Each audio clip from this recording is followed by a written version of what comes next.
सच्ची दौलत। बहुत समय पहले की बात है। एक छोटे से गांव में रामू नाम का एक गरीब लेकिन मेहनती किसान रहता था। उसकी जिंदगी बहुत सादगी भरी थी। उसके पास थोड़ी सी जमीन, एक गाय और एक छोटा सा कच्चा घर था। फिर भी वह हर दिन मुस्कराता हुआ अपने खेतों में काम करता, अपनी पत्नी और बच्चों के साथ हंसता खेलता। रामू का पड़ोसी था हरिराम, गांव का सबसे अमीर जमींदार। उसके पास कई खेत, नौकर चाकर, बड़ी हवेली और ढेर सारी दौलत थी। लेकिन फिर भी वह हमेशा चिंता में डूबा रहता, नाराज और क्रोधित सा दिखाई देता।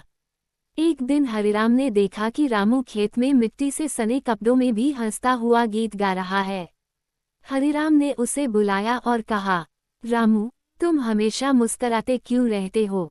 तुम्हारे पास न पैसा है, न ऐशोआराम, न बड़ी हवेली। फिर भी तुम इतने खुश कैसे रह सकते हो? रामू ने बड़े शांत भाव से जवाब दिया, सेठ जी, मेरे पास 2 वक्त की रोटी है, परिवार का प्यार है और ईमानदारी की नींद है। मैं जब रात को सोता हूँ तो चिंता नहीं होती कि कोई मेरी दौलत चुरा लेगा। यही मेरी असली दौलत है। हरिराम हंस पड़ा, ये सब तो बातें हैं, असली दौलत वो होती है जो तिजोरी में बंद हो। रामू ने कुछ नहीं कहा। लेकिन उस रात गांव में चोर आ गए और हरिराम की हवेली में चोरी हो गई।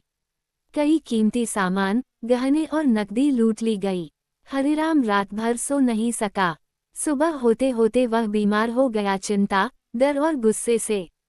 रामू ने सुना तो वह एक कटोरी गर्म खिचड़ी लेकर हरिराम के घर गया।